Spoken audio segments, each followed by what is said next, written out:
They sell a lot to us, but we don't buy from them. You know why? Because the tariff is so high. Bharat कभी भी समझौता नहीं करेगा और मैं जानता हूं व्यक्तिगत रूप से मुझे बहुत बड़ी कीमत चुकानी पड़ेगी, लेकिन मैं इसके लिए तैयार हूं। Sometimes walking away is not weakness, it's wisdom. India's bold decision to step back from a trade deal from US. Yes, that's the topic which we are going to discuss today. It's not just economics. It's about sovereignty, strategy, and strength. Over 1.4 billion people are there in India. So there are a billion dreams, a billion livelihoods, and a billion reasons to think carefully about what trade deals it agrees to. If you ask me, it was not fear or arrogance of walking out of the trade deal with US. It was acting with a purpose to protect its farmers, its small-scale industries, and to preserve and ensure long-term sustainability of its domestic economy. Talking about farmers of India, the proposal trade deal would have opened the Indian market to heavily subsidized agricultural imports from US. The products would have been priced so low, which is imported from US, that the Indian farmers would have been forced to cut their supply. Imagine a small farmer in Uttar Pradesh who can't compete with the multi-billionaire agri-giant company in California. Not just agriculture, millions of small and medium scale enterprises that makes the backbone of India. हमारे लिए अपने किसानों का हित सर्वोच्च प्राथमिकता है।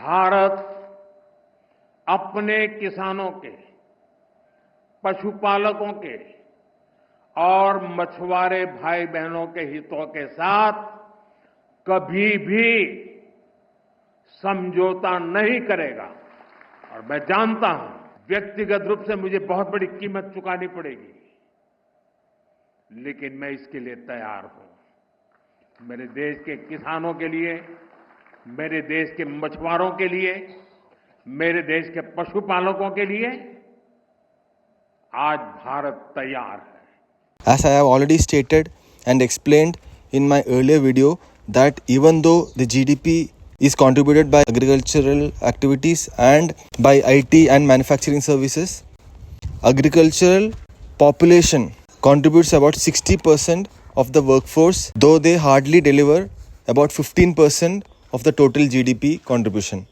wherein the IT mob, though lesser in population, but is contributing more than 30 to 35% of the total GDP. So it's not about GDP contribution, it's about taking care of that majority workforce who forms the backbone of India and taking care of their sustainability. Starting from small vendors to tech startups. A trade deal which doesn't protect them is not progressive but predatory. India knows that well. What works for one country may not suit the other. Yes, India is never saying no to globalization. Saying no to this deal required lots of courage, a courage which emerged from knowing your worth. India is not the same country 30 years ago. Trade ideally should be a relationship, not a transaction. The parties on both the sides should be valued and benefited in a trade deal. I would say in a fair trade deal. It should be a partnership, not a one-sided power play. Here, India decided to walk out. Imagine being invited to a table where someone else writes the whole menu, sets the price, and chooses your portion. Would you feel like an equal partner here? Never. Just imagine like other countries like Japan, South Korea, etc., wherein if India also had agreed for the trade deal of Mr. Trump. Just think about farmers who feared of being cut off by subsidized US imports. Small business owners who would have been pushed off by multinational giants. Digital startups who needed policy spaces to grow.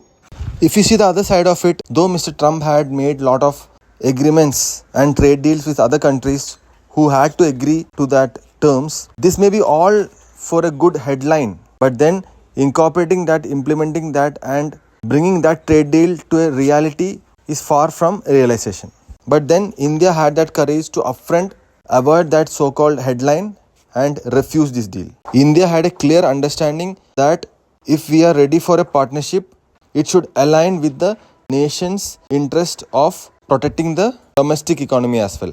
I would say this sends out a strong message by India to all the developing nations worldwide. Well, in that case, to the developed nation also, that you should speak up where you have to speak up, even if it is a powerful nation like US. That you don't have to agree or surrender to an economic superpower nation, that you don't have to say yes always, and that you can negotiate, you can disagree, and always say no and walk away with respect, dignity, and great strength. Especially when powerful countries want only compliance and not collaboration. But then if you ask me, a trade deal is all about collaboration, a two-sided deal, not a one-sided power play. It should be an acknowledgement of a country's right to protect its own development path. India isn't rejecting the global cooperation. It's calling for a new version of its way to free inclusion.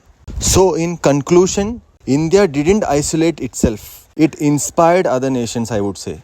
Thanks again to Trump for the tariff to rethink and strategize over trades, schemes, and partnerships, allowing India, well, in that case, other countries like China, Russia also, to relook into new partnerships, new trade deals, new independent thinking, promoting in-house manufacturing or in-house consumption, wherein dependence on US economy is reduced, dependent on the US dollar is down, and then the so-called power play by the powerful nation will be mitigated forever. Well guys, now we are about to see the unleashing of India's ultimate growth in the economy, wherein it is expected to grow in the range 6 to 7%. And if it is able to strike good deals with the new nations, exploring new countries like Africa, or well, in that case, the new trade deals, probably if struck with China and Russia,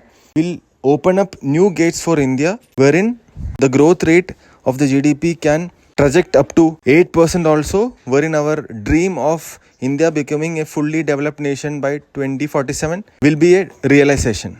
See you in next video. Till then, happy investing.